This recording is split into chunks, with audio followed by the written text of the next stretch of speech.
জাতীয় বিশ্ববিদ্যালয়ের অনলাইন ক্লাসে সবাইকে স্বাগত। করোনাকালীন শিক্ষা কার্যক্রম চলমান রাখার স্বার্থে জাতীয় বিশ্ববিদ্যালয়ের উদ্যোগে অনলাইন ক্লাসে সংযুক্ত হতে পেরে আমি আনন্দিত। সবাইকে স্বাস্থ্যবিধি মেনে চলার আহ্বান জানাচ্ছি। আজকের বিষয় মার্কেটিং প্রোগ্রাম, জাতীয় বিশ্ববিদ্যালয় online video lecture, course code 222313। কোর্সের নাম কৃষি বাজারজাতকরণ, লেকচার নম্বর 6। লেকচারের শিরোনাম কৃষি সমবায় বাজারজাতকরণ। আমি রাজাউল কবির, সহকারী অধ্যাপক, নাসিরাবাদ কলেজ, ময়মনসিংহ। আসা যাক আজকের আলোচ্য সূচিতে।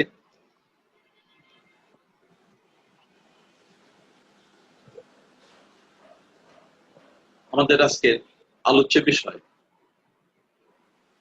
কৃষি পণ্য সমবায় বাজারজাতকরণের সুবিধা। কৃষি পণ্য সমবায় বাজারজাতকরণের সুবিধা আলোচনা করার পূর্বে আমাদের কৃষি এবং কৃষক সম্পর্কে ন্যূনতম ধারণা, ন্যূনতম আলোচনা করার প্রয়োজন রয়েছে বলে আমি মনে করি। আমাদের দেশের কৃষকরা যথেষ্ট সংগঠিত নয়, শিক্ষায় পশ্চাৎপদ, চিন্তা চেতনায়, সচেতনতায় আরো পশ্চাৎপদ। তাছাড়া আমাদের দেশের অসংখ্য লক্ষ লক্ষ কৃষক ছড়িয়ে ছিটিয়ে ইতস্ত বিক্ষিপ্ত ভাবে অবস্থান করছে। তাদের মধ্যে নাই কোনো সংগঠন, নাই শিক্ষা, নাই সচেতনতা বোধ। এসব কিছু মিলিয়ে কৃষকরা তাদের উৎপাদিত পণ্য কিভাবে, কোথায়, কি মূল্যে, কি পরিমাণে বিক্রয় করবেন বা কখন, কি পরিমাণে কোন পণ্য উৎপাদন করবেন, সেই সম্পর্কিত কোনো তথ্য তাদের জানা নেই। পরিবেশ পরিস্থিতি প্রকৃতি যখন যে অবস্থায় থাকে তারা সেভাবে সেই পণ্য উৎপাদন করেন। মূল্য যখন যে অবস্থা যেভাবে পান সেই মূল্যেই তারা বিক্রয় করেন। তো এই অবস্থায় কৃষি পণ্য বাজারজাতকরণের জন্য একটা সংগঠন কৃষকদের জন্য অত্যন্ত প্রয়োজন। সেই সংগঠনটি অবশ্যই সমবায় সমিতি। সমবায়ের মাধ্যমে কৃষকরা যদি তাদের কার্যক্রম পরিচালনা করতে পারতেন তাহলে তারা পণ্য উৎপাদন পরিমাণ বৃদ্ধি পেত, ন্যায্য মূল্য নিশ্চিত হতে পারত, উৎপাদনে বৈচিত্র্য আসতে পারত, নানান রকমের উপকার তারা পেতেন, নানান রকমের সুবিধা তারা পেতেন। এখন আমরা পর্যায়ক্রমে সমবায় সমিতি বা কৃষি পণ্য সমবায় বাজারজাতকরণে কি সুবিধা পেতে পারেন সেগুলি পর্যায়ক্রমে আমরা আলোচনা করব। প্রথম সুবিধা হলো প্রয়োজনীয় বাজারজাতকরণ সেবা। সমবায় বাজারজাতকরণের মাধ্যমে এর সদস্যরা যখন যে বাজারজাতকরণ সেবাটি প্রয়োজন সেটি তারা পেতে পারে। যেমন পণ্যের মান নির্ধারণ, পর্যায়িতকরণ, সংরক্ষণ, পরিবহন, এই সমস্ত সুবিধাগুলি তারা সমবায়ের মাধ্যমে পেতে পারে। প্রত্যন্ত অঞ্চলে ক্ষুদ্র ক্ষুদ্র কৃষকরা স্বল্প পরিমাণে পণ্য উৎপাদন করেন। সেই পণ্যগুলো স্বল্প পরিমাণের উৎপাদিত পণ্য তার ভোগের পর যা কিছু উদ্বৃত্ত থাকে সেটা আরো স্বল্প হয়ে যায় পরিমাণের দিক থেকে। সেই পণ্যটি ওনার একার পক্ষে বাজারে নিয়ে যাওয়াটা অনেক সময় দক্ষ পরিবহন ব্যবস্থার অভাবের জন্য ব্যয় বৃদ্ধি পায়, অপচয় বৃদ্ধি পায়, অনেক সময় পরিবহন করাটা অসম্ভব হয়ে দাঁড়ায়। কিন্তু যদি এই ক্ষেত্রে সমবায় সমিতি থাকতো তাহলে 10 জনের পণ্য একসাথে করে বা সমিতির সদস্যদের পণ্য একসাথে করে পরিবহন করাটা ব্যয় সাশ্রয়ী হতো এবং সর্বোপরি এটা সম্ভব। যে বাজারে পণ্য বিক্রয় করা লাভজনক বা ন্যায্য মূল্য নিশ্চিত হওয়া যাবে, সেই বাজারেই পণ্যটা পরিবহন করা সম্ভব। অর্থাৎ একার পক্ষে যে বাজারজাতকরণ সেবাটা পাওয়া সম্ভব নয়, একজন কৃষক যদি সমিতিভুক্ত থাকেন তাহলে তিনি সেই নির্দিষ্ট বাজারজাতকরণ সেবাটি যথাযথভাবে পেতে পারেন। এটা হলো কৃষকের জন্য কৃষি সমবায়ের প্রথম সুবিধা।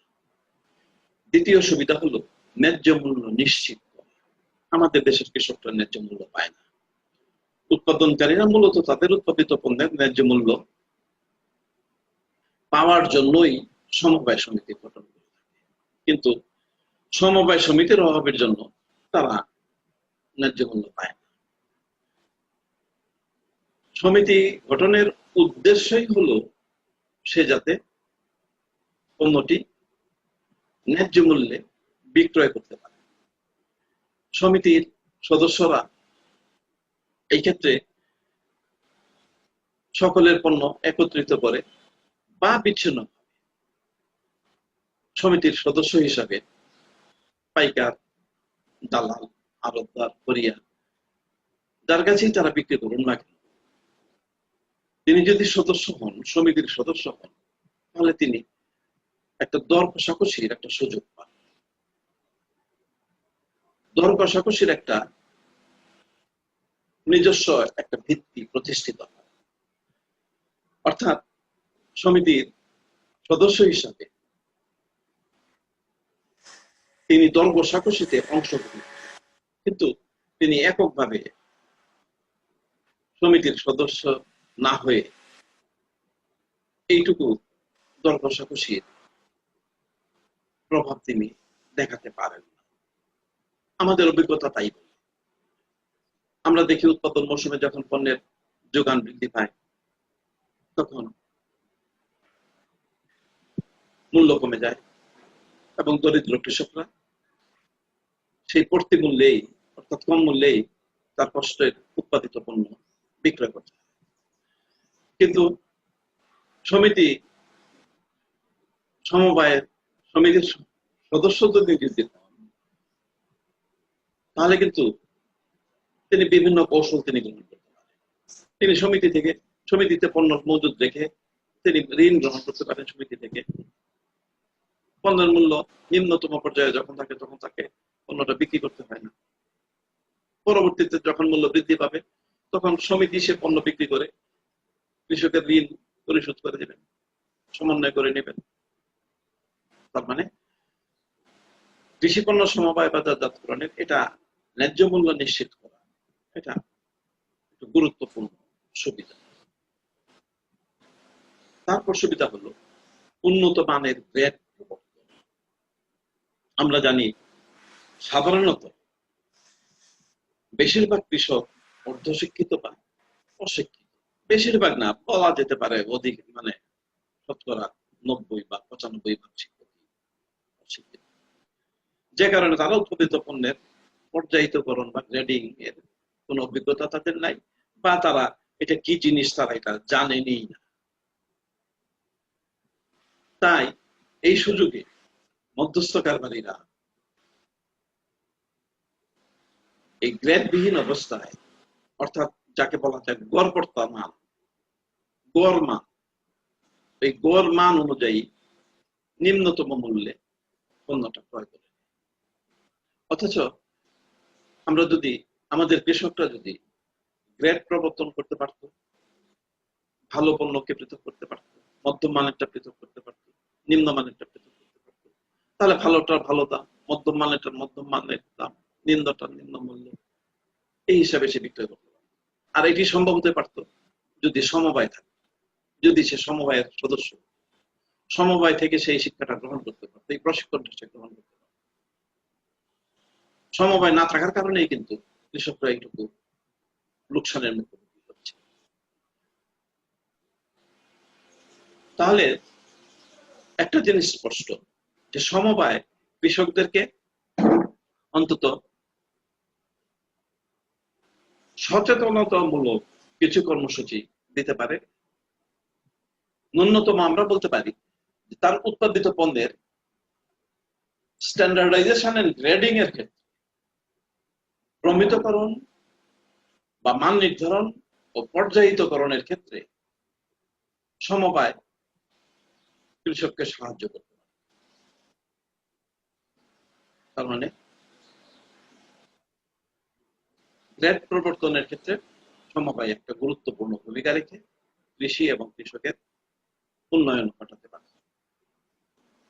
আরেকটা সুবিধা হলো বাজারজাতকরণ খরচ কম। এটা আমি আমার গত ক্লাসে বলেছি, কৃষি ক্ষেত্রে, কৃষি পণ্যের ক্ষেত্রে বাজারজাতকরণ খরচ অনেক বেশি। এই বাজারজাতকরণ খরচ কমানোর একটা পদ্ধতি হলো সমবায়। সমবায় কিভাবে বাজারজাতকরণ খরচ কমাবে? সমবায় বাজারজাতকরণ খরচ কমাবে সদস্যদের পণ্য সংগ্রহ করে একসাথে যদি সে পণ্য কোনো পাইকার বা আড়তদারের বা কোনো বড় প্রতিষ্ঠানের কাছে বিক্রয় করে, তাহলে স্বাভাবিকভাবেই বাজারজাতকরণ ব্যয়ের যে উপাদানগুলো আছে সেগুলো কমে আসবে। যেমন পরিবহন ব্যয় কমে আসবে, গোদামজাতকরণ ব্যয় কমে আসবে। এগুলি এককভাবে করতে গেলে যে ব্যয় হতো, নিশ্চয়ই সকলের পণ্য একত্রিত করলে করে এই কাজটা সম্পন্ন করলে ব্যয় হ্রাস পাবে। আরেকটা সমবায় বাজারজাতকরণ ব্যয় কমাতে পারে আরেকটা পদ্ধতি, মানে অপ্রয়োজনীয় যে সমস্ত সেবাগুলি করা হয় এককভাবে, সেগুলি সমবায়ের মাধ্যমে করার প্রয়োজন নাও হতে পারে। অর্থাৎ সমবায়ের মাধ্যমে বাজারজাতকরণ ব্যয় কমানো যায়। আর বাজারজাতকরণ ব্যয় যদি কমানো যায় তাহলে কৃষকের মুনাফাও বৃদ্ধি পাবে। অন্তত যে ব্যয়টুকু হ্রাস পেল সেই ব্যয়টুকু তো সাশ্রয় হলো এবং সেটা মুনাফার সাথে যুক্ত হলো। এই সুবিধাটা সমবায় কৃষকদেরকে দিতে পারে। তারপরে সুবিধা হলো মুনাফা। যদিও সমবায় সমিতি প্রতিষ্ঠিত করার মূল লক্ষ্য মুনাফা অর্জন নয়, সরাসরি মুনাফা অর্জন, আর্থিক মুনাফা অর্জন করাটা সমবায় সমিতি প্রতিষ্ঠিত করার মূল লক্ষ্য নয়, কিন্তু এরপরেও সমবায় সমিতি তার কার্যাবলী পরিচালনার মাধ্যমে সুষ্ঠুভাবে তার কার্যাবলীগুলি যদি সম্পন্ন করতে পারে তাহলে মুনাফা অর্জিত হয় এবং সেই মুনাফা তার সদস্যদের মধ্যে বন্টিত হয়। এটা একটা ভালো সুবিধা। কৃষক শুধু সদস্য হওয়ার কারণে তাদেরই, এই সদস্যদেরই উৎপাদিত পণ্য ক্রয় বিক্রয়ের মাধ্যমে শুধু সদস্যদের মধ্যে ঋণ বিতরণের মাধ্যমে যে সুদ প্রাপ্ত হয় এসবই সমিতির মুনাফা। আর বৎসরান্তে এই মুনাফা সমিতির সদস্যদের মধ্যে সংবিধান অনুযায়ী হতে পারে সেটা সমহারে বা সংবিধানে যেভাবে বর্ণিত আছে সেই অনুযায়ী সদস্যদের মধ্যে এই মুনাফা বণ্টিত। নিশ্চয়ই এটাও সমবায় সমিতির একটা গুরুত্বপূর্ণ সুবিধা কৃষকদের জন্য। সংগঠিত বাজারজাতকরণ ও মূল্যের স্থিতিশীলতা। সমবায় সমিতি কৃষি পণ্যের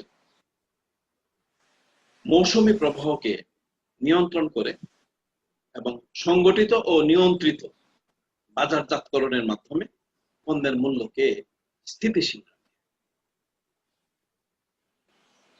এ সকল ব্যবস্থা গ্রহণের মাধ্যমে অনুৎপাদন মৌসুমে পণ্যের ঘাটতি রোধ করা যায় এবং অনুৎপাদন মৌসুমে যোগান কম জনিত কারণে মূল্যের যে বৃদ্ধি পাওয়ার যে প্রবণতা সেটাকেও রোধ করা অনেক সময় সম্ভব। তাহলে এখানে দেখা যায় যে সমিতি উৎপাদন মৌসুমে অতি সরবরাহ রোধ করতে পারে, অনুৎপাদন মৌসুমে অপর্যাপ্ত সরবরাহকে পর্যাপ্ত করতে পারে, যে কারণে পণ্যের মূল্য স্থিতিশীল হয়। অর্থাৎ উৎপাদন মৌসুমে সর্বনিম্ন পর্যায়েও নামে না, আবার অনুৎপাদন মৌসুমে সর্বোচ্চ পর্যায়েও পৌঁছে না। মূল্যের এই যে ফ্লাকচুয়েশন, মূল্যের এই যে অস্থিতিশীলতা, এই অস্থিতিশীলতা সমবায়ের মাধ্যমে রক্ষা করা সম্ভব হয়। এটা কৃষি শুধু কৃষক তাদের জন্যই নয়, এটা ভোক্তাদের জন্যও এটা একটা গুরুত্বপূর্ণ সুবিধা। যে পণ্যটি উৎপাদন যে মৌসুমে হয় না, আমরা যদি অনুৎপাদন মৌসুমে সেই পণ্যটি উৎপাদন মৌসুমের কাছাকাছি মূল্যে পাই ভোক্তা হিসাবে, তাহলে নিশ্চয়ই আমাদের জন্য এটা একটা পজিটিভ দিক।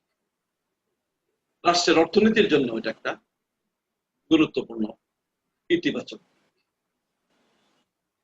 তারপরে সুবিধাটা হলো যৌথ দর কষাকষির সুবিধা।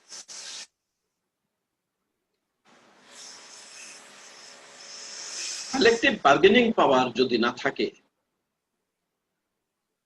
তাহলে সেটা শুধু পণ্য উৎপাদনের ক্ষেত্রে নয়, সকল ক্ষেত্রেই, শ্রমজীবীর ক্ষেত্রে, পেশাজীবীর ক্ষেত্রে, সকল ক্ষেত্রেই লোকসান হওয়ার সম্ভাবনা। দর কষাকষির সামর্থ্য থাকা উচিত। আর কৃষিক্ষেত্রে যদি সমবায় প্রথা বিদ্যমান থাকে, তাহলে কৃষিক্ষেত্রে যারা কর্মী অর্থাৎ কৃষক, তারা দর কষাকষির শক্তিটুকু অর্জন করতে পারে। এটা একটা সমবায় সমিতির একটা গুরুত্বপূর্ণ সুবিধা। কৃষি সমবায় সমিতি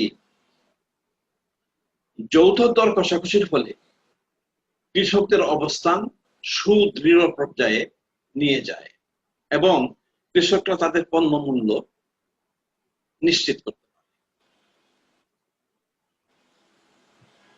এই পণ্য মূল্য নিশ্চিত করা এটা একটা গুরুত্বপূর্ণ বিষয়।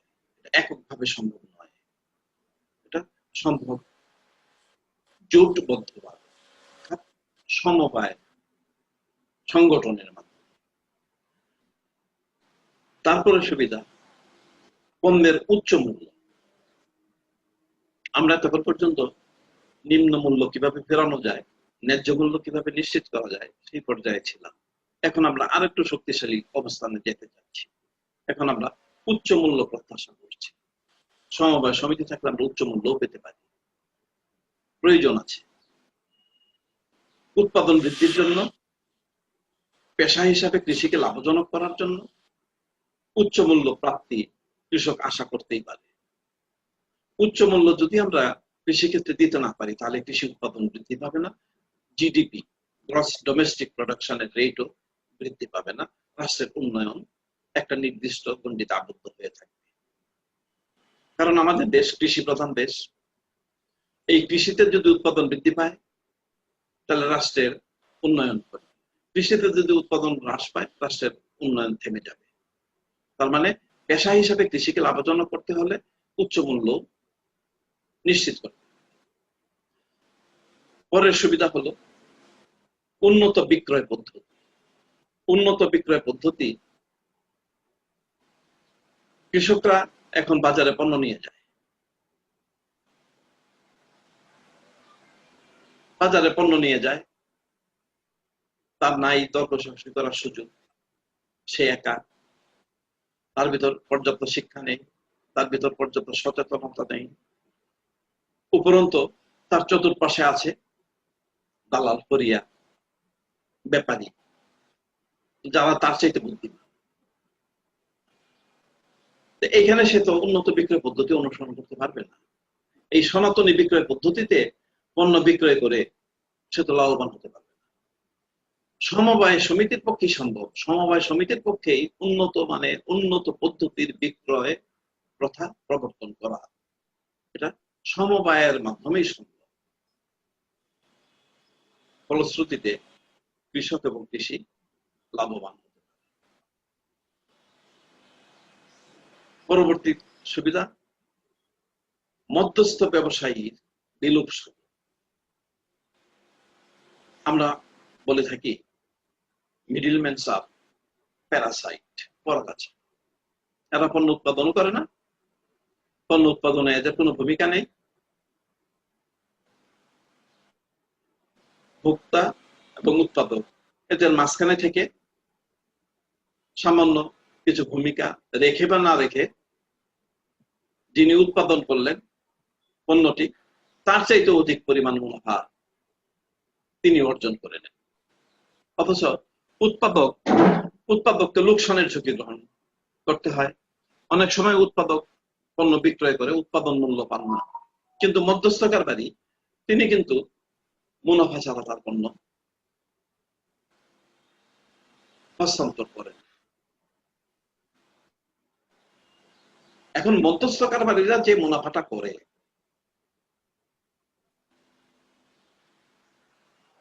আমরা যদি সেই মুনাফার একটা অংশ পণ্যের মূল্য হিসাবে পণ্যের উৎপাদক অর্থাৎ কৃষককে দিতে পারতাম, তাহলে কৃষক লাভবান হতেন এবং তিনি পণ্য উৎপাদনে অধিকতর আগ্রহী হতেন। পরবর্তী বছর পণ্যের উৎপাদন বৃদ্ধি পেত। এখন কথা হলো, তাই বলে কি সকল মধ্যস্থকারবাদীকে উচ্ছেদ করা যাবে? পণ্য তো বিক্রয় করতে হবে। যে সমস্ত মধ্যস্থকারবাদীদের প্রয়োজন নেই, যারা সত্যিকার অর্থেই পরগাছা, তাদেরকে উচ্ছেদ, আর তাদেরকে উচ্ছেদ করা সম্ভব সমবায়ের মাধ্যমে।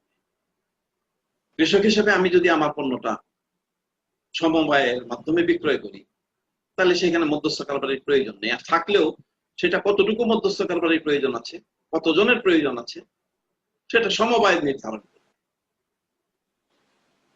সমবায় তার সদস্যদের সমস্ত উৎপাদন একত্রিত করে সেটা একজন পাইকার বা দুইজন পাইকারের কাছে বিক্রয় করতে পারে।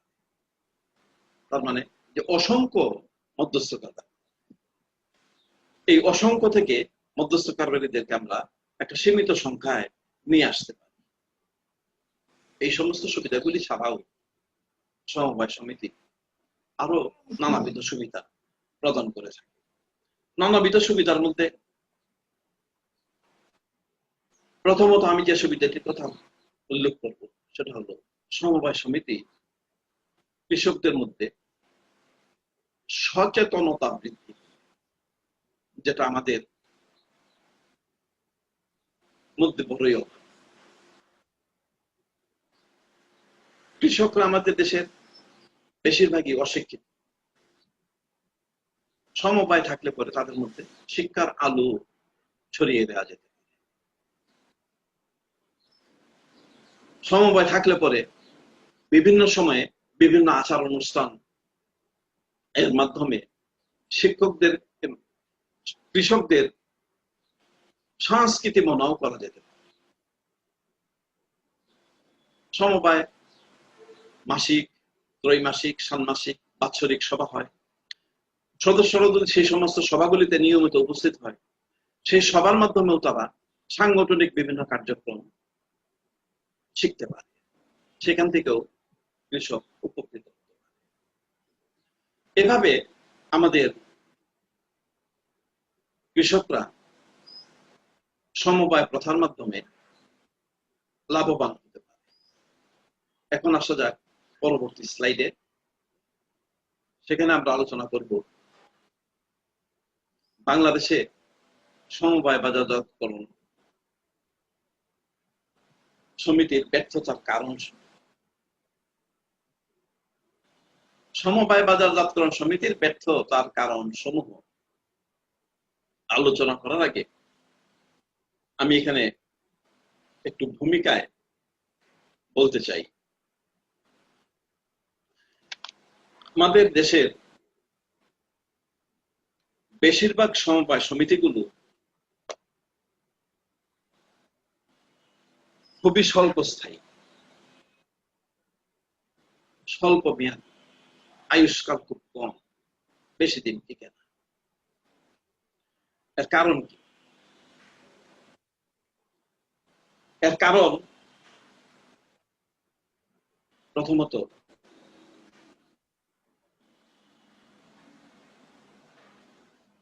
কৃষকদের মধ্যে অর্থাৎ সমিতির সদস্যদের মধ্যে সাংগঠনিক চেতনার অভাব। অর্থাৎ একটা সংগঠনকে টিকিয়ে রাখতে হলে যে চেতনাবোধ, থাকা দরকার, সেটা আমাদের দেশের কৃষকদের মধ্যে নাই। আমাদের মোট জনসংখ্যার ৮০% বা তার চেয়ে অধিক সংখ্যক কৃষক কৃষিকাজে প্রত্যক্ষ বা পরোক্ষভাবে নিয়োজিত। এই বিপুল সংখ্যক জনগোষ্ঠী, তাদের মধ্যে ঐক্য নেই,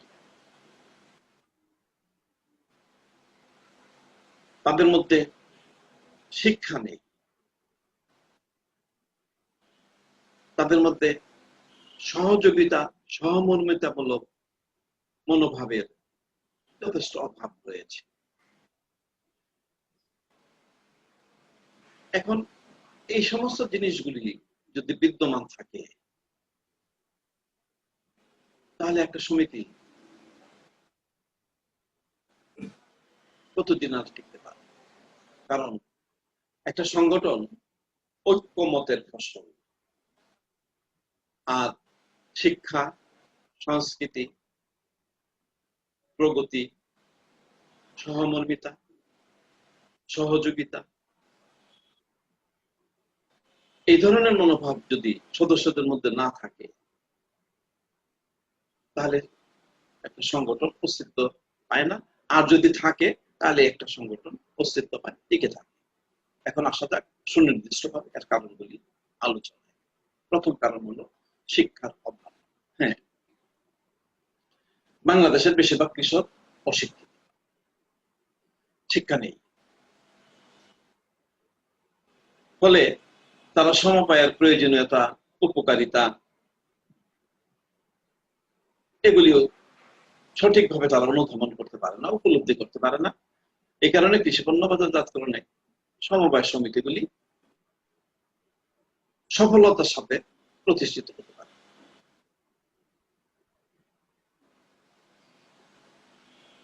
আমাদের দেশের কৃষকদের শিক্ষার হার যদি বৃদ্ধি করা যেত, বা আমি যদি একটা উদাহরণ দিয়ে বলি, উন্নত বিশ্বের কৃষি পৃথিবীর সব দেশেই আছে, ইউরোপ আমেরিকাতেও কৃষি যথেষ্ট বিকশিত এবং প্রতিষ্ঠিত। যদিও তাদের অর্থনীতি কৃষি নির্ভর নয়, কিন্তু প্রচুর পরিমাণে কৃষি পণ্য উৎপাদিত হয়। যেমন গম, আমরা তো উন্নত বিশ্ব থেকে আমরা গম আমদানি করি, আমরা তো আমেরিকা থেকে গম আমদানি, আমরা অস্ট্রেলিয়া থেকে গম আমদানি করি, উন্নত দেশ থেকে আমরা গম আমদানি করি, সেটা তো কৃষি পণ্য। তাদের কৃষকরা শিক্ষিত, তারা নিম্নমূল্যে পণ্য বিক্রয় করে না, তাদের সংগঠন আছে, তাদের দর কষাকষি করার মতো শক্তি আছে, তাদের একটা ভিত্তি আছে। তার মানে দেখা যায় যে আমাদের দেশের সমিতিগুলি জন্মের পরেই, আমাদের দেশের সমিতি সরকারি বেসরকারি পর্যায়ে অনেক সমিতি তৈরি হয়, কৃষকরা স্বেচ্ছা প্রণোদিত হয়ে অনেক সমিতি জন্ম দেয়, কিন্তু ধরে রাখতে পারে, কিন্তু ধরে রাখতে পারে না। ধরে রাখতে না পারার একমাত্র কারণই হলো, ধরে রাখতে না পারার একমাত্র কারণই হলো শিক্ষা। দ্বিতীয় কারণ হলো সদস্যদের অনৈক্য, ঐক্যবদ্ধ। সমবায় সমিতির সদস্যদের মধ্যে অনেক সময় একটা সিদ্ধান্তে পৌঁছাতে ঐক্যমতের অভাব প্রকট ভাবে পরিলক্ষিত, সেটা বুঝেই হোক না বুঝেই হোক, তারা ঐক্যমতে পৌঁছতে পারে। অনেক সময় সেখানে ব্যক্তি স্বার্থ কাজ করে, বৃহত্তর স্বার্থ সেখানে উপেক্ষিত হয়, ব্যক্তিকেন্দ্রিক চিন্তা, ব্যক্তিকেন্দ্রিক স্বার্থ যখন প্রাধান্য পায়, তখন ঐক্যমতে পৌঁছতে না পারাটাই স্বাভাবিক। এই সদস্যদের অনৈক্যের জন্য সমবায় সমিতিগুলি ব্যর্থ হয়। অর্থাৎ ব্যক্তি স্বার্থের কাছে বৃহত্তর স্বার্থ, সামষ্টিক স্বার্থ পরাজিত হয়ে যায়। তৃতীয় কারণ হলো সততার অভাব। সততার অভাব, কৃষকরা তো অশিক্ষিত মানুষ, তারা সৎ অসৎ, সচেতন অসচেতন এ সকল বস্তুর পার্থক্য আমাদের মতো শিক্ষিত লোকদের চাইতে কম বোঝারই কথা। আজকে রাষ্ট্রীয় পর্যায়ে যে সমস্ত ক্ষেত্রে যে সমস্ত ব্যক্তিদের মধ্যে সততার অভাব লক্ষ্য করা যায়, একজন অশিক্ষিত কৃষক তিনি যদি অসৎ হন, তাহলে আমার কাছে এটা খুব উল্লেখযোগ্য বিষয় মনে হয় না। তবে উল্লেখযোগ্য বিষয় এই ক্ষেত্রে যে ওনার অসততার কারণে একটা সমিতি যদি ভেঙে যায়, একটা সমিতি যদি আয়ুষ্কাল কমে যায়, তাহলে একটা বড় ক্ষতি হয়ে যায়, তাহলে আরো অসংখ্য কৃষকের ক্ষতি হয়ে যায়। সেই ক্ষেত্রে ওনার অসততা মুখ্য বিষয় হয়ে দাঁড়ায়। সমিতিগুলিতে সবাই একরকম থাকে না, সবাই একরকম আন্তরিক থাকে না, সবাই এক মনোভাবাপন্ন হবে, সমমনোভাবাপন্ন হবে এমনটা হয় না। সবাই সৎ হবে এমনটাও আশা করা যায় না। তো অনেক সময় দেখা যায় বেশিরভাগ লোকই অসৎ, তখন সেখানে সেই সমিতিটা টিকে না। এটার একটা গুরুত্বপূর্ণ সমিতিগুলি ভেঙে যাওয়া। দ্বিতীয় কারণ, চতুর্থ কারণ হলো মূলধনের স্বল্পতা। আমাদের দেশের সমিতিগুলি মূলধন অত্যন্ত কম, মূলধন পুঁজি স্বল্পতায় তারা থাকে। কারণ কৃষকরা দরিদ্র, এর সদস্যরা দরিদ্র বিধায় পুঁজির স্বল্পতায় তারা ভোগে, পুঁজির সংকট তাদের মধ্যে থেকে যায়। এই পুঁজি, একটা কথাই আছে যে অপর্যাপ্ত পুঁজি নিয়ে ব্যবসা হয় না।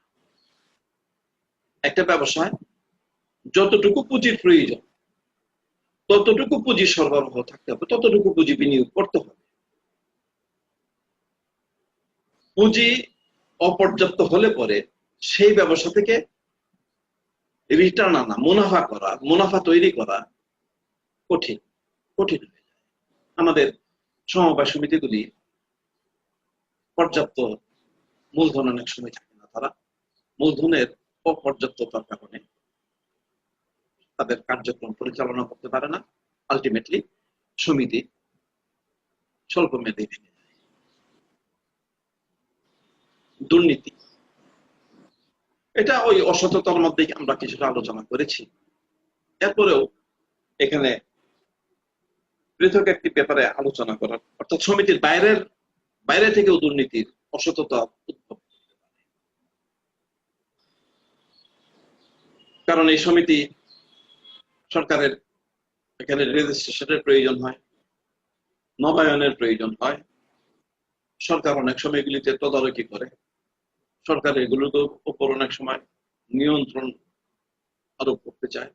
সেই সমস্ত ক্ষেত্রে অনেক সময় দেখা যায় যথেষ্ট অস্বচ্ছতা বা কখনো কখনো দুর্নীতিও লক্ষ্য করা যায়। এবং এই সমস্ত দুর্নীতির কারণে, অর্থাৎ সমিতির ভিতরের দুর্নীতি বা সদস্যদের মধ্যে অসততা বা দুর্নীতি তো আছেই, তার বাহ্যিক দুর্নীতির কারণেও, সমিতির বাহ্যিক দুর্নীতির কারণেও সমিতিগুলি অনেক সময় ভেঙে যায়। পরের কারণ হলো অদক্ষ ব্যবস্থা। যেহেতু কৃষকরা অশিক্ষিত, সেহেতু তাদের কাছে খুব দক্ষ ব্যবস্থাপনা আশা করা উচিত। দক্ষ ব্যবস্থাপনা বা দক্ষ পরিচালনা ব্যতীত একটা কৃষি পণ্যের সমিতি সাফল্য লাভ করবে এমনটা আশা করা যায় না, আশা করা উচিত না। বাংলাদেশে কৃষি পণ্যের সমবায় সমিতিগুলোর পরিচালনার ক্ষেত্রে দক্ষতার যথেষ্ট অভাব রয়েছে। যতদিন না পর্যন্ত কৃষকদেরকে আরো শিক্ষিত, আরো সচেতন করে তোলা হবে, অর্থাৎ এর সদস্যরা যতদিন না পর্যন্ত তাদের লেভেল অফ এডুকেশনকে আরো একটু ইমপ্রুভ করানো যাবে, ততদিন পর্যন্ত দক্ষ ব্যবস্থাপনা গড়ে তোলা সম্ভব। আবার এটাও সত্য কথা যে দক্ষ ব্যবস্থাপক নিয়োগ দিয়েও কিন্তু সমিতি চালানো যাবে না, কারণ এর সমিতিগুলির বৈশিষ্ট্যই হলো যে সদস্যরাই এটা পরিচালনা, তার মানে তার সদস্যদেরকেই দক্ষ করে তুলবে। আর যতদিন পর্যন্ত তাদের সদস্যদেরকে দক্ষ করে তুলতে না পারবো, ততদিন পর্যন্ত এই অসুবিধাটা বা সমিতি ভেঙে যাওয়ার এই কারণটা বিদ্যমান থেকেই যাবে। সরি। অনুপযোগী সামাজিক পরিবেশ। বাংলাদেশের সঠিকভাবে সমবায় সমিতি করে তোলার মতো উপযুক্ত সামাজিক পরিবেশ এখন পর্যন্ত সৃষ্টি হয় নাই। তাছাড়া জনগণ স্বেচ্ছা প্রণোদিত হয়ে সমবায় সমিতি গড়ে তোলার জন্য এখন পর্যন্ত এগিয়ে আসছে না। ফলে একজন সংগঠক হয়তো 10 জন, 20 জন, 50 জন, 100 জন কৃষককে একত্রিত করলেন, ঠিক। কোনো কারণে যদি দেখা যায় যিনি সংগঠিত করলেন ওনার নিষ্ক্রিয়তার জন্য বা ওনার অনুপস্থিতির কারণে এই সমিতি আর অস্তিত্ব ধরে রাখতে, কারণ ওই যাদেরকে জড়ো করলেন তারা তো সাংগঠনিক ভাবে ততটুকু দক্ষ নয়, অর্থাৎ সামাজিক পরিবেশ তো এখনো সৃষ্টি হয়নি সমবায়ের জন্য, যেটি ইউরোপ আমেরিকাতে তৈরি হয়েছে।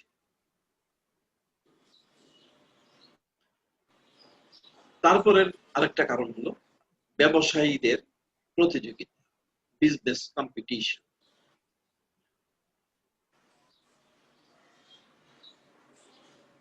সমিতিগুলি অনেক সময় ব্যবসায়ীদের সাথে প্রতিযোগিতা করে পারেন। সমবায় বাজারজাতকরণ সমিতি এবং সাধারণ বাজারজাতকরণ বা সাধারণ ব্যবসায়ী যারা, তাদের মধ্যে যে প্রতিযোগিতা, এই প্রতিযোগিতার মধ্যে সমবায় সমিতি অনেক সময় টিকতে পারে। সমবায় সমিতি টিকতে না পারার কিছু কারণ আছে, কারণ সমবায় সমিতি এটা কতগুলো সদস্যের সম্মিলিত একটা সংগঠন। আরেকজন সাধারণ বাজারজাতকারী এটা হতে পারে এক মালিকানাধীন কারবার, হতে পারে যৌথ মূলধনী কারবার, হতে পারে অংশীদারি কারবার। সমবায় সমিতির পক্ষে একটা সিদ্ধান্ত নেওয়া পণ্যের মূল্য হ্রাস বা বৃদ্ধি সংক্রান্ত যাই হোক, যত কঠিন, কিন্তু সাধারণ বাজারজাতকারীর পক্ষে এই ধরনের একটা সিদ্ধান্ত নেওয়া ঠিক ততটুকুই সহজ। এই কারণেই সাধারণ বাজারজাতকারীর সাথে বা সাধারণ ব্যবসায়ীর সাথে তারা প্রতিযোগিতায় টিকতে না পারার কারণে অনেক সময় সমিতিগুলি ব্যর্থ হয়। এই হলো বাংলাদেশে সমবায় বাজারজাতকরণ সমিতির ব্যর্থতার কারণ। এখন আসা যাক পরবর্তী আলোচনায়। কৃষি পণ্যের রাষ্ট্রীয় বাজারজাতকরণ ব্যবস্থার সুবিধা।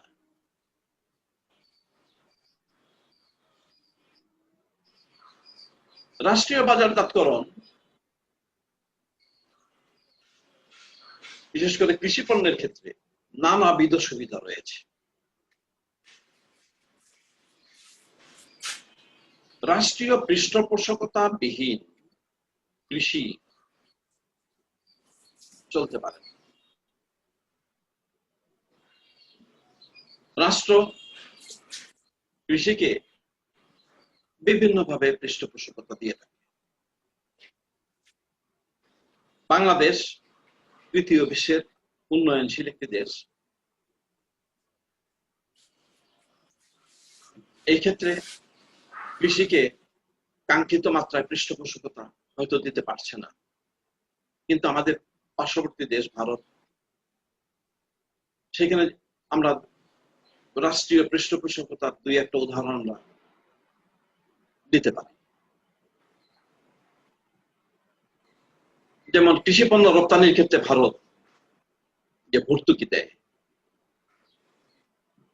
যেমন পেঁয়াজ রপ্তানির ক্ষেত্রে ভারত রপ্তানিকারককে ভর্তুকি দেয়। রাবার শিল্প, রাবার থেকে যে সমস্ত পণ্য উৎপাদিত হয় সেই সমস্ত পণ্য রপ্তানির ক্ষেত্রে রপ্তানিকারককে সরকার থেকে ভর্তুকি দেওয়া হয়। আমরা মোটর গাড়িতে যে টায়ার ব্যবহার করি, শুধু ভারত সরকার রপ্তানিকারকদেরকে ভর্তুকি দেওয়ার কারণে ভারতের একজন গাড়ির মালিক যে মূল্যে একটি টায়ার ক্রয় করেন, সেই টায়ারটি আমাদের দেশের একজন ব্যবহারকারী তার চেয়ে কম মূল্যে ক্রয় করে, শুধু রপ্তানিকারককে রাষ্ট্র কর্তৃক প্রদত্ত ভর্তুকি দেওয়া। এতে উৎপাদন বৃদ্ধি পায়, উৎপাদনকারীকে লোকসান দিতে হয় না। এই হলো বিদেশে রাষ্ট্র কর্তৃক কৃষিক্ষেত্রে পৃষ্ঠপোষকতা বা ভর্তুকি বা সহায়তা দেওয়ার উদাহরণ। যাই হোক, তো আমাদের দেশে রাষ্ট্রীয় পর্যায়ে কৃষি বাজারজাতকরণের বা কৃষি বাজারজাতকরণ ব্যবস্থার সুবিধাগুলো কি আমি পয়েন্ট ওয়াইজ আলোচনা করি। বৈদেশিক মুদ্রা নিয়ন্ত্রণ। বৈদেশিক মুদ্রা আমদানি ব্যয় মেটানোর জন্য প্রয়োজন। আমাদের প্রচুর মূলধন জাতীয় পণ্য, শিল্প পণ্য বিদেশ থেকে রপ্তানি করতে হয়, এই বিদেশ থেকে আমদানি করতে হয়। এই আমদানি ব্যয় মেটানোর জন্য আমাদের বৈদেশিক মুদ্রার প্রয়োজন আছে। কৃষি পণ্য বাজারজাতকরণের মাধ্যমে তথা সরকার বিদেশে রপ্তানি করার মাধ্যমে বৈদেশিক মুদ্রা অর্জন করবে এবং সেই অর্জিত বৈদেশিক মুদ্রা দ্বারা আমরা কৃষিতে ব্যবহৃত বিভিন্ন উপকরণ, সার, উন্নত মানের বীজ, কীটনাশক, কৃষিতে ব্যবহৃত যন্ত্রপাতি, সেচ যন্ত্র থেকে শুরু করে চাষাবাদের যন্ত্রপাতি আমদানি ব্যয় মেটাতে। অর্থাৎ বৈদেশিক মুদ্রা নিয়ন্ত্রণের জন্য সরকারের ভূমিকা একান্ত অপরিহার্য। মধ্যস্বত্বভোগীদের নিয়ন্ত্রণ বা উৎখাত। মধ্যস্বত্বভোগী, পরিয়া, দালাল, আড়তদার, ব্যাপারী, এই সমস্ত মধ্যস্বত্বভোগীদের কারণে কৃষক তার ফসলের ন্যায্য মূল্য পায় না, তার উৎপাদনের ন্যায্য মূল্য সে পায় না। কৃষি পণ্য রাষ্ট্রীয় বাজারজাতকরণের মাধ্যমে এই সমস্ত মধ্যস্থ কারবারীদের হাত থেকে কৃষকদেরকে রক্ষা করা সম্ভব, তাদেরকে ন্যায্য মূল্য দেওয়া সম্ভব। কৃষি পণ্য বাজারজাতকরণ সরকারের অংশগ্রহণের কারণে কৃষক ন্যায্য মূল্য পেতে পারে, অন্তত এই সমস্ত দালালদের কাছে বিক্রয় না করে যদি তারা সরকারের কাছে বিক্রয় করে ন্যায্য মূল্য তারা পেতে পারে। এটা একটা গুরুত্বপূর্ণ সুবিধা। যদিও কৃষক সব ধরনের পণ্য সরকারের কাছে বিক্রয় করে না, করতে পারে না, বা সরকারও সব ধরনের পণ্য ক্রয় করে না, তবুও যাই গুটি কয়েক পণ্য সরকার ক্রয় করে সেগুলি যদি কৃষক যথাযথভাবে সরকারের কাছে বিক্রয় করতে পারে তাহলে কৃষক অনেকটাই উপকৃত। সম্পদের নিয়ন্ত্রণ। কৃষি পণ্য ব্যক্তি মালিকানায় উৎপাদন হলেও এটি কিন্তু রাষ্ট্রীয় সম্পদ। আমি কৃষক, উৎপাদনের কোন একটা পর্যায়ে যদি আমার ফসল, মনে করা যাক ধান, যদি নষ্ট হয়ে যায়, 50 মণ 100 মণ ধান যদি নষ্ট হয়ে যায়, তাহলে এই 100 মণ ধানেরই কিন্তু ঘাটতি হলো। আর এই 100 মণ ধান কিন্তু বিদেশ থেকে আমদানি করে এই ঘাটতি পূরণ করতে হবে। কাজেই উৎপাদক হিসাবে এটার মালিক আমি হলেও সম্পদের মালিক কিন্তু রাষ্ট্র। সরকার এই সম্পদের ক্ষয় হওয়া বা ক্ষতি হওয়া নিয়ন্ত্রণ করতে পারে। এটা একটা সুবিধা। এটা আমরা এবার দেখেছি, বুড়ো ইরি ফসল যখন পাকলো এই করোনা মহামারী কালে, একদিকে করোনা মহামারী, অন্যদিকে বন্যার পূর্বাভাস, বাঁধ ভাঙা, পাহাড়ি ঢলের পূর্বাভাস, তখন দেখেছি আমরা শ্রমিক, ছাত্র, কৃষক, আপামর জনগোষ্ঠী সেই ভাটি অঞ্চলের ধান কাটায় নিবেদিত কর্মী হিসেবে তারা নিয়োজিত হয়েছেন এবং যথাযথভাবে কৃষকের ঘরে সেই ফসল উঠানোতে সাহায্য করেছেন এবং সফল হয়েছে। সেটার একটা কারণ হলো যাতে এই সম্পদ নষ্ট না হয়ে যায়, যাতে সরকারকে খাদ্য ঘাটতিতে করতে না হয়, আর ঘাটতি হলে সেটা বিদেশ থেকে আমদানি করতে হবে, এতে আমদানি ব্যয় বৃদ্ধি পাবে, তেমনটি যাতে না হয়। এই কারণে সরকারের কৃষি পণ্যের রাষ্ট্রীয় বাজারজাতকরণের সরকারের সুবিধাটা হলো এখানে যে সম্পদের ক্ষয়ক্ষতি নিয়ন্ত্রণ করা যায়, সম্পদ নিয়ন্ত্রণ করা যায়। আরেকটা সুবিধা হলো আন্তর্জাতিক বাজারে প্রবেশ। কৃষকের পক্ষে তো আন্তর্জাতিক বাজারে একার পক্ষে সম্ভব না। কৃষক তো শিল্পের মালিক না, কৃষক তো শিল্পপতি না, শিল্পপতির মতো শিক্ষিতও না। কাজেই সে আন্তর্জাতিক বাজারে কিভাবে প্রবেশ করবে? সরকারের সহযোগিতা লাগবে। এখানে সরকারই করতে হবে। কৃষকের কাছ থেকে পণ্য ক্রয় করবে, সেটা প্রক্রিয়াজাতকরণ করবে, সেটাকে মান নির্ধারণ করবে, সেটাকে পর্যায়িতকরণ করবে, রপ্তানি উপযোগী করবে। যে দেশের চাহিদা আছে সেই দেশে সেটা রপ্তানি করবে, রপ্তানি আয় বৃদ্ধি পাবে, দেশীয় বাজারে পণ্যের মূল্য বৃদ্ধি পাবে। অর্থাৎ আন্তর্জাতিক বাজারে প্রবেশের মাধ্যমে কৃষককে সুবিধা দিতে পারে রাষ্ট্র। সরকারের আয় বৃদ্ধি, হ্যাঁ, কৃষি পণ্য বাজারজাতকরণের মাধ্যমে সরকার তার আয় বৃদ্ধি করতে পারে। কৃষি পণ্য বাজারজাতকরণে সরকার সরাসরি অংশগ্রহণের মাধ্যমে প্রচুর পরিমাণে মুনাফা অর্জন করতে পারে। তবে আমাদের দেশের প্রেক্ষাপটে এটা আরো সময় লাগবে।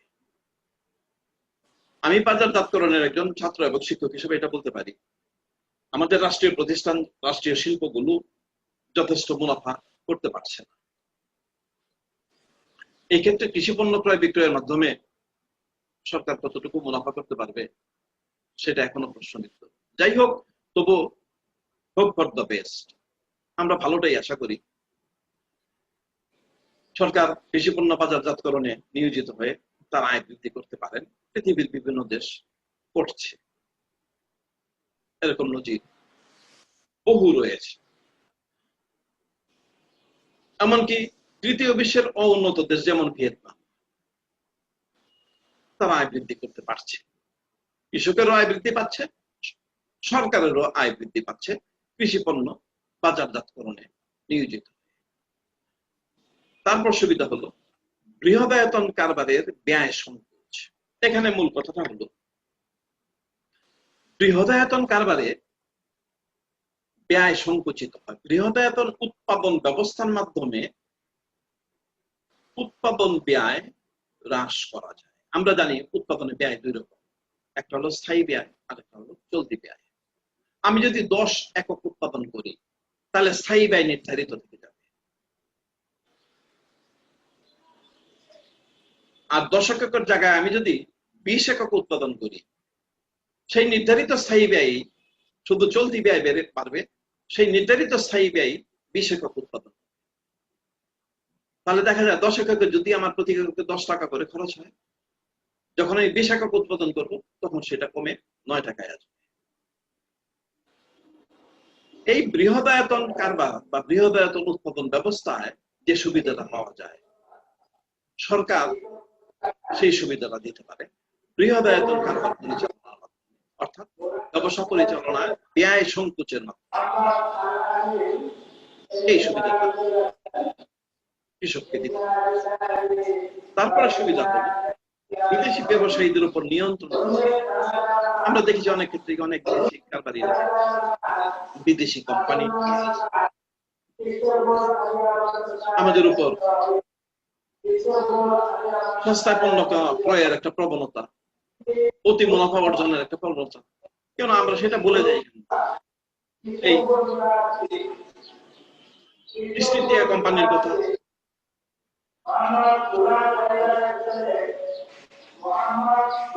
এখন এই ১বিংশ শতাব্দীতে হয়তো ইস্ট ইন্ডিয়া কোম্পানি রূপে কোনো কোম্পানি হয়তো আসে না, কিন্তু এরপরেও কি আমাদের দেশ থেকে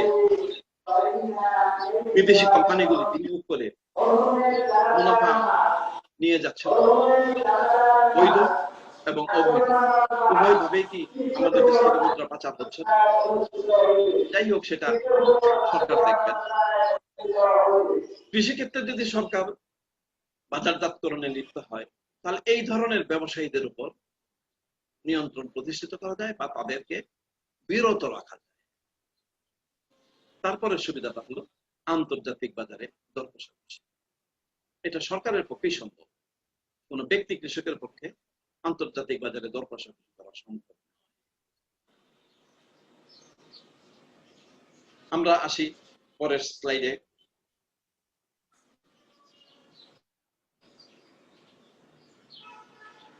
কৃষি পণ্যের রাষ্ট্রীয় বাজারজাতকরণ ব্যবস্থার অসুবিধা। আমরা সুবিধাগুলি আলোচনা করলাম, এখন অসুবিধাগুলি আলোচনা করি। তৃতীয় বিশ্বের দেশ হিসেবে বাংলাদেশে আমরা যে সুবিধাগুলি আলোচনা করলাম সেগুলো অনেকের কাছেই কল্পনা বিলাসিতার মতো মনে হতে পারে। তাছাড়া আমাদের অনেকেরই ব্যক্তিগত যে অভিজ্ঞতা, এতে আমাদের এই কল্পনা বিলাসিতার মনোভাবটাকে আরো প্রকট করে তোলে। কিন্তু আমাদের প্রতিবেশী দেশ বা উন্নত ইউরোপ আমেরিকার দেশগুলোতে আমি যে আগের স্লাইডে যে সুবিধাগুলো আলোচনা করলাম সেগুলো বাস্তবেই তারা রূপায়িত করেছে। কিন্তু আমরা যদি এই সুবিধা অসুবিধাগুলিকে সঠিকভাবে বুঝতে পারি এবং দূরীভূত করতে পারি, তাহলে আমাদের সেই সুবিধাগুলো মোটেই কল্পনা বিলাসিতা মনে হবে। সেই অসুবিধাগুলি কি এবং সেগুলি কিভাবে দূরীভূত করা যায়? অসুবিধাগুলো হলো দুর্নীতি ও স্বজনপ্রীতি ব্যাপক মাত্রায় পরিবর্তন, বিশেষ করে কৃষিক্ষেত্রে বাজারজাতকরণে ব্যাপক দুর্নীতি এবং স্বজনপ্রীতি লক্ষ্য করা যায়। ধান ক্রয়ের মৌসুমে আমরা দেখি সরাসরি কৃষকরা বিক্রয় করতে পারেন না সরকারি গুদামে। আমরা দেখি বিভিন্ন সরকারি কোল্ড স্টোরেজে, হিমাগারে, যে সমস্ত পণ্যের জন্য হিমাগারের প্রয়োজন, কৃষক নিজে সেই সমস্ত হিমাগারে তার উৎপাদিত পণ্য মজুত করতে পারেন। সেখানে দুর্নীতি হয়, স্বজনপ্রীতি, এগুলো দূর করা দরকার। দ্বিতীয় অসুবিধা হলো সরকারি কর্মচারীর অদক্ষতা। অদক্ষতা তো সর্বত্রই বিরাজমান, সরকারের ব্যবস্থাপনায় অদক্ষতা বিরাজমান। দক্ষতার সাথে তারা সেই কাজগুলি করে না, আন্তরিকতার সাথে কৃষককে তারা সেই সেবাটা দেয় না। যদি দক্ষতা এবং আন্তরিকতা মনোভাব নিয়ে সরকারি বাজারজাত কার্যক্রম পরিচালনা করে, তাহলে অনেক দূরে এগিয়ে যায় কৃষক এবং কৃষি। তৃতীয় অসুবিধা হলো অতিরিক্ত জনবল, প্রয়োজনে অপ্রয়োজনে স্বজনপ্রীতির মাধ্যমে বা বিভিন্ন কারণে, যেখানে 2 জন লোকের প্রয়োজন সেখানে 4 জন, যেখানে 4 জনের প্রয়োজন সেখানে 6 জন, যেখানে 6 জনের প্রয়োজন সেখানে 10 জন নিয়োজিত, যে কারণে ব্যয় বৃদ্ধি। বাজারজাতকরণ কার্যক্রমের মাধ্যমে যাও কিছু মুনাফা অর্জিত হয়, সেই অতিরিক্ত জনবল নিয়োগের কারণে সেই মুনাফা ব্যয় হয়ে যায়, সেটা তখন মুনাফা থাকে না, আলটিমেটলি সেটা লোকসানের রূপান্তর। আমলাতান্ত্রিক জটিলতা। আমলাতান্ত্রিক জটিলতা এটা একটা দুরারোগ্য ব্যাধি। রাষ্ট্রীয় বাজারজাতকরণ সংস্থাগুলো সরকারি কর্মচারীদের দ্বারা পরিচালিত, অর্থাৎ আমলাদের দ্বারা পরিচালিত। আমলারা সাধারণত, যেহেতু তারা সরকারি কর্মকর্তা, একটু রক্ষণশীল হয়ে থাকে, তারা ঝুঁকি নেন না। তারা সাধারণ ব্যবসায়ী বা সাধারণ বাজারজাতকারীর মতো তারা ঝুঁকি কেন নেবেন? তিনি তো চাকরি করেন, ঝুঁকি নিলে তার লাভ। তারা উদ্যমী হন না। তারা যে উদ্যমী হয়ে নতুন একটা সিদ্ধান্ত নেবেন এবং সেই সিদ্ধান্তের কারণে 10 জন লোক উপকৃত হবে, সেই ধরনের সৃজনশীলতা তাদের থাকলেও তারা নেন। তারা রুটিন ওয়ার্ক, তারা অফিসে যান, রুটিন অনুযায়ী যা কাজ করার তাই তারা করে।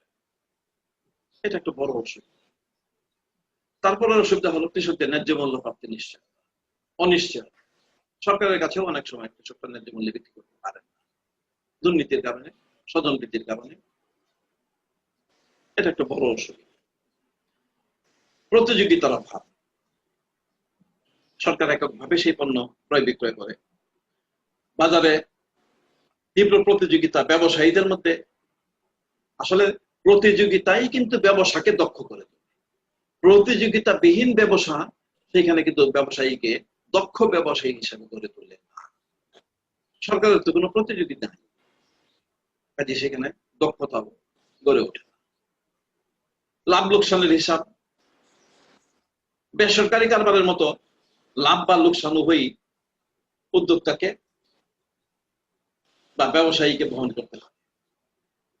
কিন্তু সরকারি বাজারজাতকরণ সংস্থা লোকসান হলে তার দেশের জনগণকে বহন করতে হয়। কারণ ওই সরকারি কর্মকর্তা কর্মচারীদের বেতন ভাতা এটা সরকারের কোষাগার থেকে দিতে হয়, জনগণের করের টাকা থেকে দিতে হয়। এটা আরেক বিষয়। সর্বশেষে রাজনৈতিক চাপ। রাজনৈতিক চাপের কারণে যাও বা বাজারজাতকরণ প্রতিষ্ঠান, সরকারি বাজারজাত প্রতিষ্ঠানগুলো কিছু সিদ্ধান্ত নিতে পারতো স্বাধীনভাবে, কিন্তু রাজনৈতিক চাপের কারণে তারা সেটাও নিতে পারে। যে কারণে বাজারজাতকরণ, কৃষি বাজারজাতকরণ সরকারের। আজকের আলোচনা এই পর্যন্তই। তোমরা অনেকক্ষণ যাবত ধৈর্য ধরে ক্লাসে উপস্থিত আছো।